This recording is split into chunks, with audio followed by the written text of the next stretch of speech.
Fala galera do Unilink, tudo bem com vocês?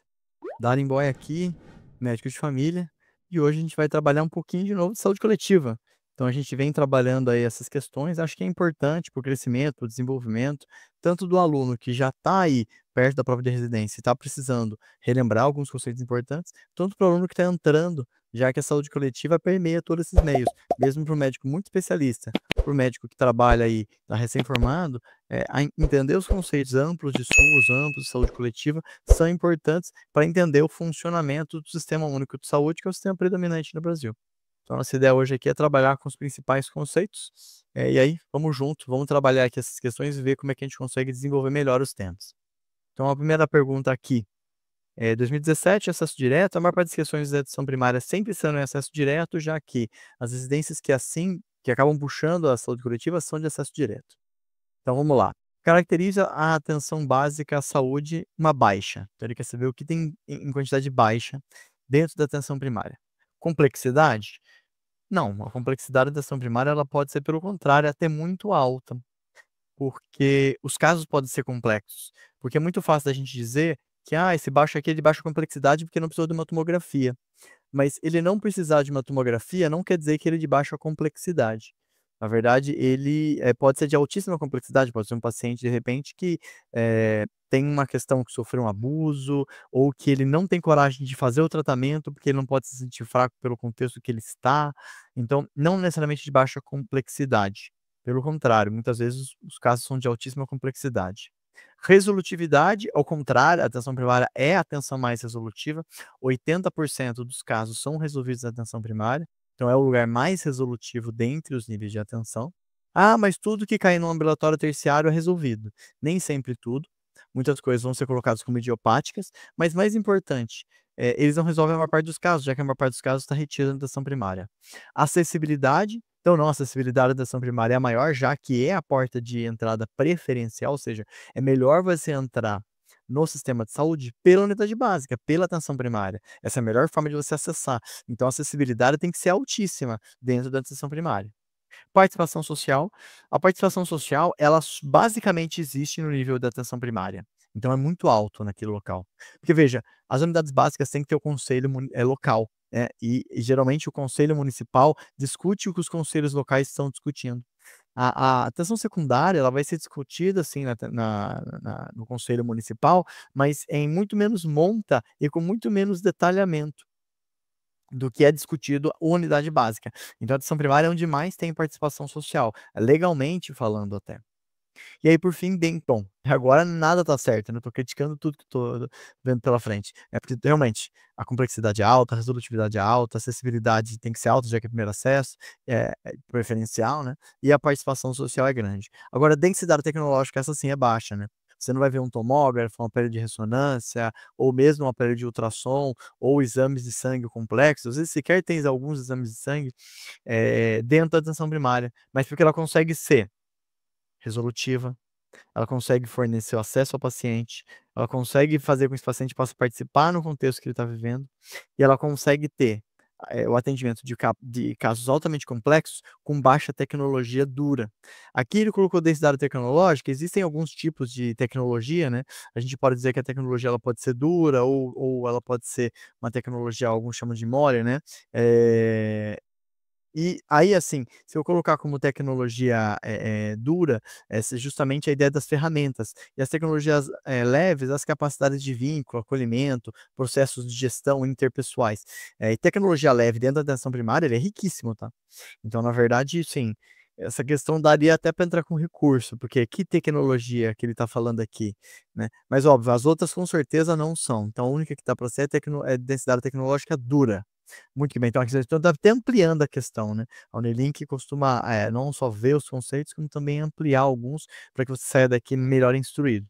Então, sim, atendemos casos complexos, resolvemos eles, fornecemos acesso ao paciente, damos a capacidade do paciente participar do processo de raciocínio ali, e fazemos também a ideia da densidade tecnológica baixa. Então a gente tem uma densidade tecnológica dura, né, que tem instrumentos baixos, a gente não precisa de grandes instrumentos para fazer tudo que fazemos. Muito que bem. Dúvidas até aqui? Essa questão é facinha, né? Então vamos para a próxima. A próxima é uma questão da PUC São Paulo, que assim se propõe. Matriciamento na atenção primária é, ponto. Curto e simples. Essas questões curtas e simples, em geral, elas costumam ser fáceis, porque elas costumam ser objetivos.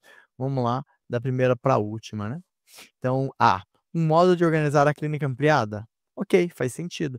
De fato, o matriciamento é justamente a ideia da gente organizar o processo dentro de uma clínica ampliada, de não olhar apenas a doença do paciente, como muitas vezes aconteceria dentro de uma especialidade. Então a ideia de fazer um matriciamento dentro da atenção primária é justamente você, que é médico de família, conhece o caso, entende bem o que está acontecendo, ser capaz de gerenciar por onde o paciente anda, e organizando onde ele deveria andar, quais espaços de saúde ele deveria andar, quais seriam necessários para ele em cada momento da vida dele, né. Então essa é a ideia, é você ser capaz de organizar a clínica ampliada que você está fornecendo. Então, essa aí me parece correta. Vamos ler as demais e ver se elas são realmente incorretas. B, a divisão de tarefas entre as especialidades médicas. Olha, não, porque não necessariamente é uma divisão de tarefas. A divisão de tarefas fica parecendo que cada um tem que fazer uma coisa e que o outro não vai fazer.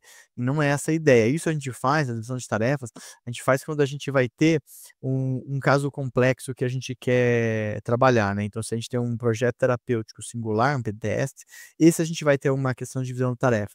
Mas não é a ideia do metriciamento. O metriciamento eu não pico o paciente. Eu continuo vendo ele de forma de clínica ampliada, eu continuo vendo ele de uma forma uniforme, tá. Então não, não é uma divisão de tarefas. C, distribuição de serviço na equipe de saúde da família.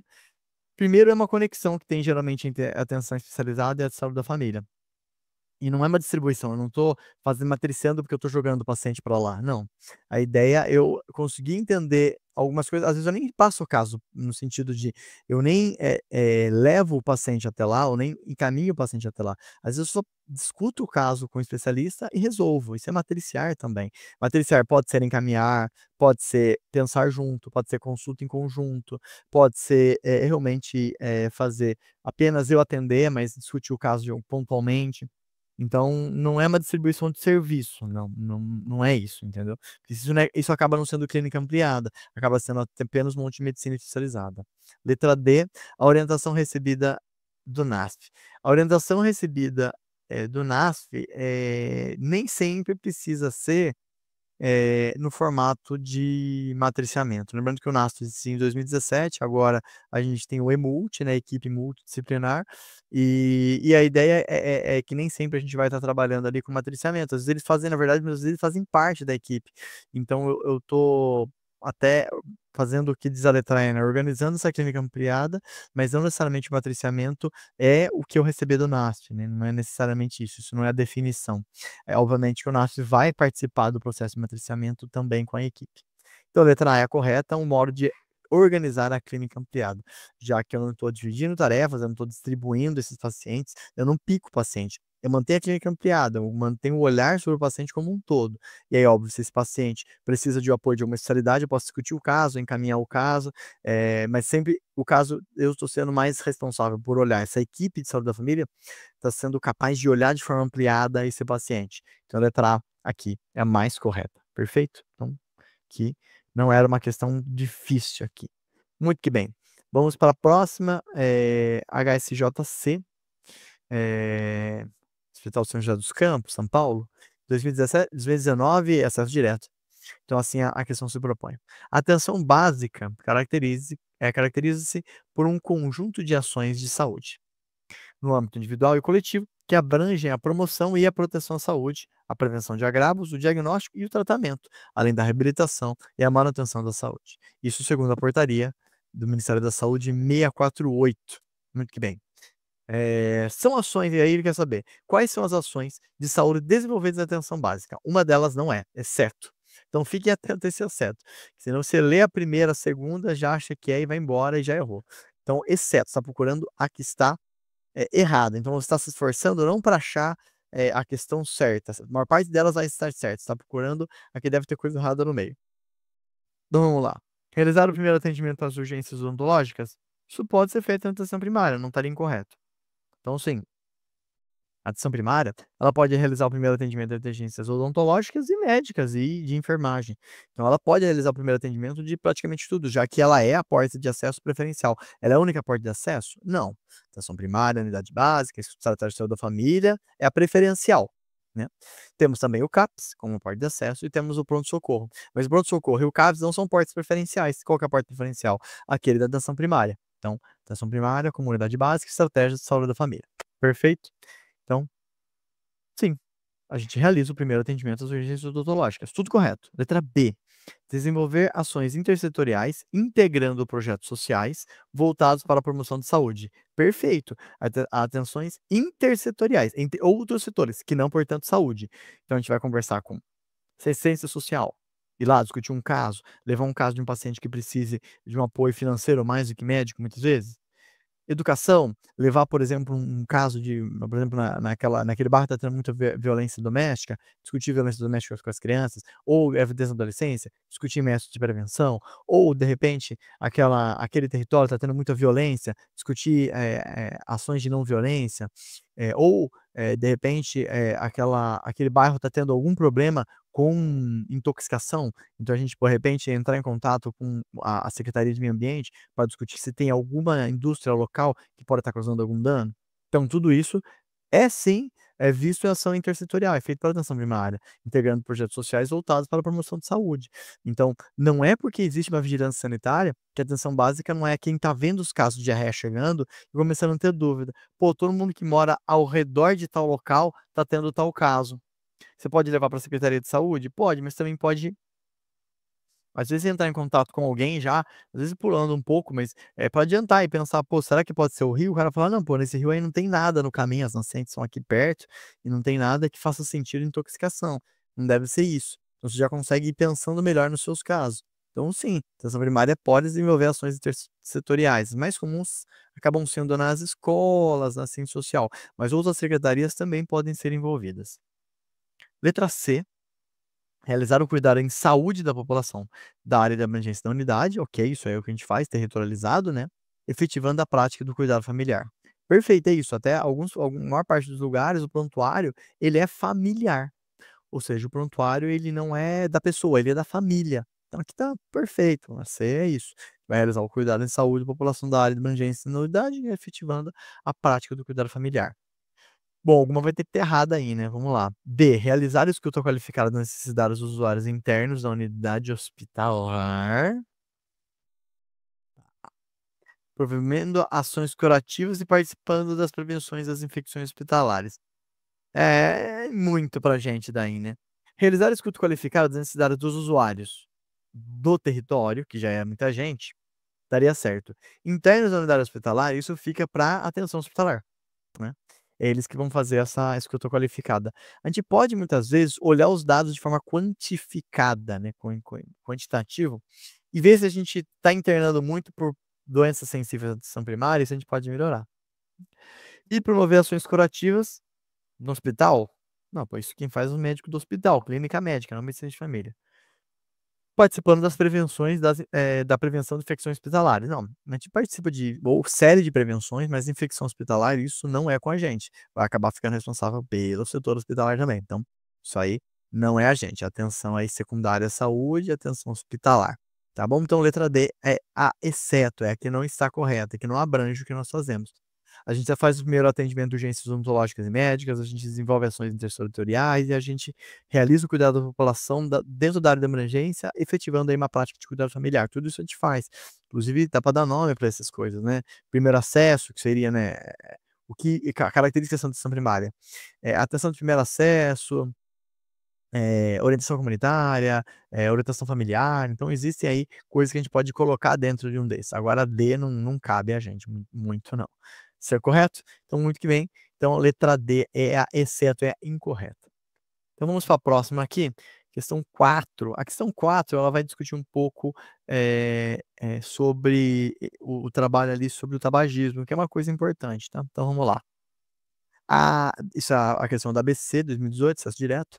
A cessação do tabagismo gera importantes benefícios em longo prazo das saúde das pessoas. Lembrando que é o comportamento das pessoas, né, pessoal, né, o comportamento individual que mais causa doenças no mundo, disputando aí trincheira com o isolamento social. Os profissionais da atenção básica assumem um papel de destaque nesse cenário, já que, a partir da oferta de um cuidado longitudinal, integral e mais próximo do usuário, características da atenção primária, se encontram em posição privilegiada para o fortalecimento do vínculo, aumentando sensivelmente a efetividade do tratamento para a cessação do tabagismo. Sendo assim, sobre a abordagem do tabagismo pela atenção básica, é correto afirmar que ele quer saber a correta, então a gente quer achar qual que tá errada, né, isso? Então vamos lá. Aliás, ele quer achar a correta, então uma parte delas vai estar errada, então a gente tem que achar aqui qual delas está correta. Letra A.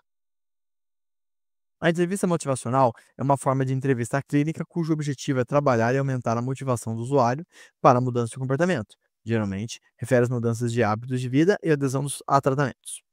B. O tratamento medicamentoso aumenta significativamente as chances de um fumante alcançar a cessação completa, desempenhando o papel principal no acompanhamento do indivíduo. C.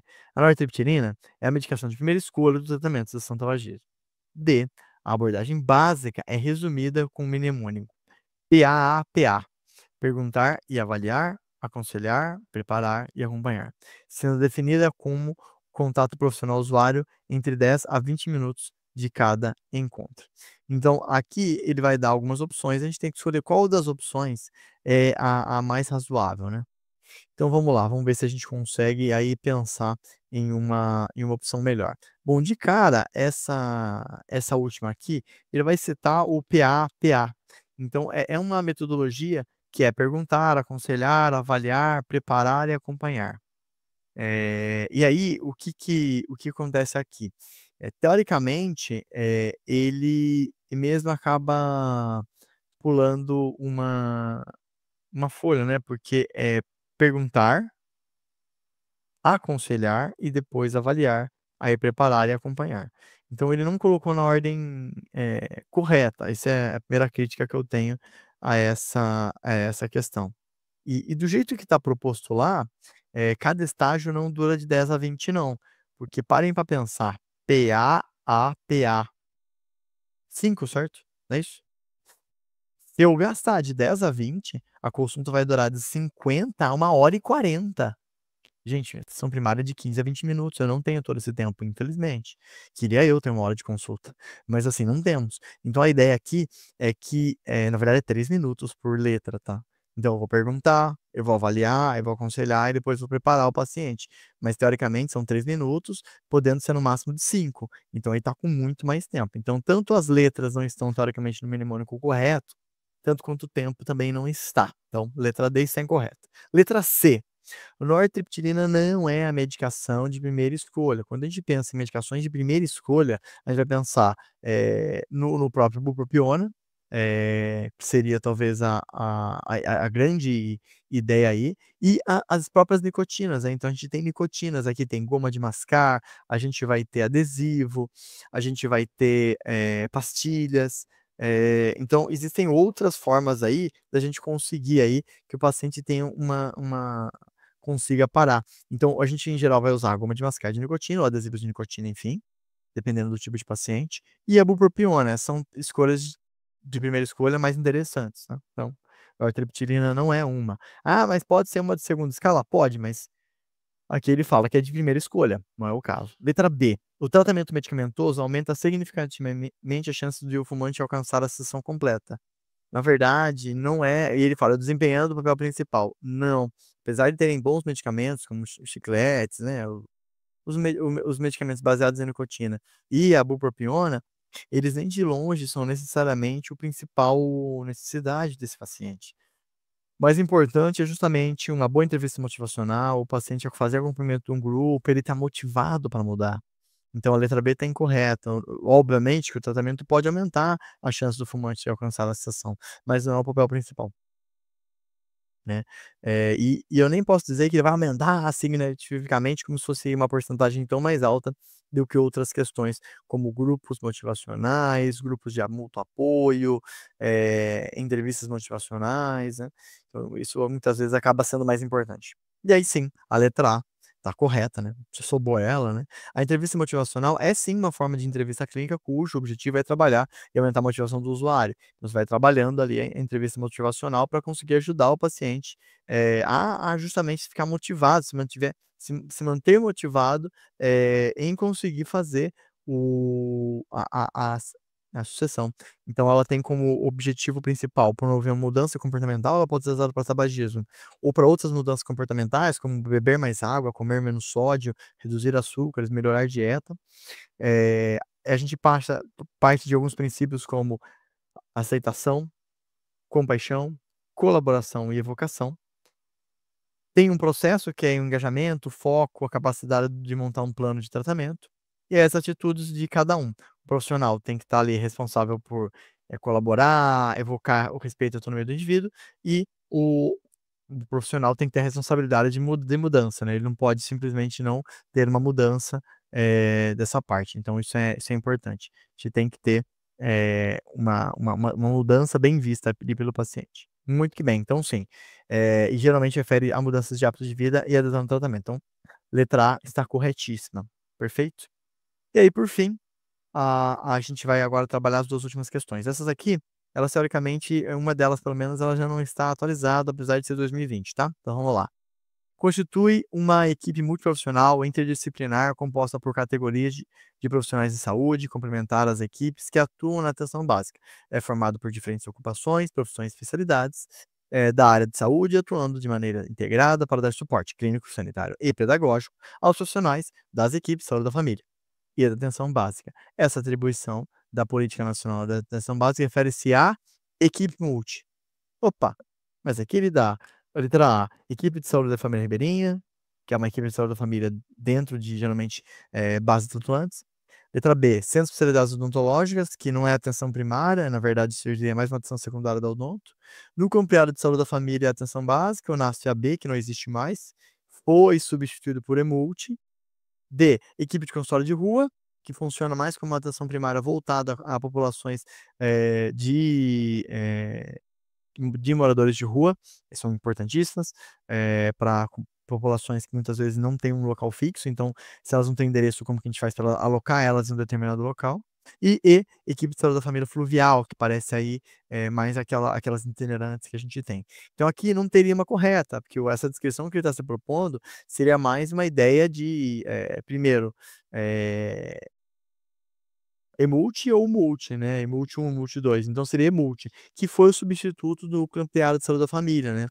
Então, a gente teve uma proposta aí, de se construir o Emult, e aí a gente tem a lei que admite isso, e a ideia aqui é justamente a gente fazer essa construção de conhecimento, saber que o Onassis foi substituído, pela justamente pelo o NASF, perdão, foi substituído pela equipe Emult. Então, agora a gente tem essa equipe Emult, ela é de 2023 e por isso a maior parte das questões acaba ficando desatualizada. Mas é importante ficar atento que como ela foi criada recente, isso provavelmente vai cair nas provas de residência aí nos próximos anos. Lembrando que a equipe Multi, ela tem agora ampliada de 300 horas, a complementar de 200 horas e a estratégica de 100 horas. Isso vai variar com o número de equipes que ela consegue vincular. A ampliada de 10 a 12 equipes, a complementar de 5 a 9 e a estratégica de 1 a 4 equipes, dependendo obviamente do bairro, dependendo obviamente da cidade e enfim. Muito que bem, então essa questão, eu quis trazer até para vocês entenderem que é um pouco diferente. E a próxima ela vai ter algo também que vai destoar um pouquinho, porque ela vai trabalhar com conceitos que normalmente a gente trabalha pouco, que são que eram de 2014, né, que são a das equipes de saúde fluvial e tal, que hoje em dia, elas ainda são importantes, mas elas não estão tão em voga, elas estão caindo menos aí, na maior parte das provas, mas também são cobradas ainda. Então vamos lá, para a última questão, que também é da mesma prova, tá, 2020, da UEPA em Belém. De acesso direto. Com relação às equipes de saúde da família responsáveis pelo atendimento das populações ribeirinhas da Amazônia Legal e Pantanal Sul Mato Grossense, de acordo com a portaria 837 de 9 de maio de 2014, consolidados e Política Nacional de Atenção Básica, PNAB, consolidados na portaria de consolidação número 2 de 28 de setembro de 2017, Relaciona as afirmativas abaixo, e assinar a alternativa correta. Então, basicamente, ele quer saber aqui quais estão corretas e quais estarão erradas. Então, vamos lá. Vamos junto aqui, uma a uma, para a gente entender, então, quais estão corretas. Então, aqui, olhando a questão, vocês vão conseguir ver que tem, de um lado, a gente tem as equipes, então, um, 2, 3 e só esses 3 estão: equipe de saúde da família ribeirinha, equipe de saúde da família fluvial e ESFR e ESFF, que são, ou seja, as 2, né. Então a ideia é você saber a diferença entre elas, né. Então vamos lá. A primeira proposição então: poderão prestar serviço junto à população de mais de um município, desde que celebrado instrumento jurídico que formalize a relação entre os municípios. Então isso aí pode ser feito tanto para fluvial, tanto para ribeirinha. Então isso aí é 3, tanto uma, tanto a outra, ok? A segunda: vinculadas a uma unidade básica de saúde que pode ser localizada na sede do município ou em alguma comunidade ribeirinha localizada na área distrita.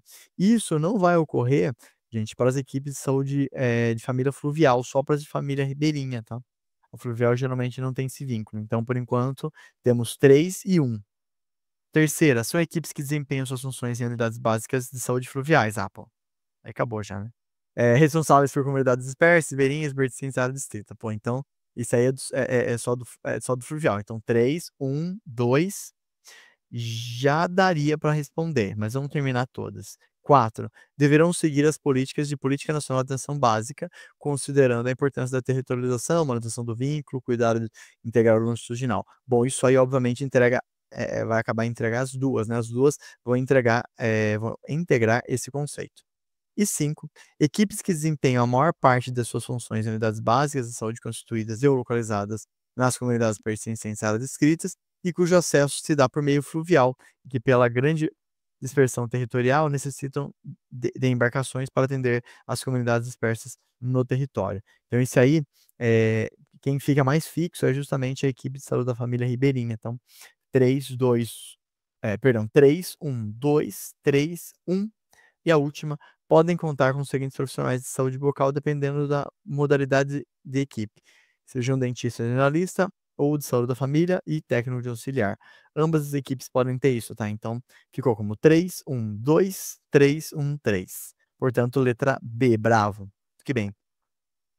Essa questão, para quem está acostumado em saber a diferença, entender que a fluvial, ela tem essa grande questão de ficar um pouco mais, fora, ser mais realmente itinerante, e a ribeirinha ser uma que, acaba podendo, ficar num lugar mais fixo e depois ampliar para territórios que têm dificuldade de acesso, daria para gabaritar com tranquilidade. Para quem não conhecia essa diferença, é que a questão é muito difícil, tá? Então considera essa questão aí intermediária, depende do seu grau de conhecimento. É claro, agora você no link já entendeu a diferença, então, apesar dessa questão não ser tão frequente para aparecer, em questões, agora você já sabe, agora você está absolutamente resolvido com essa questão. Muito que bem, então é isso aí, galerinha, fico à disposição do que vocês precisarem, tamo junto.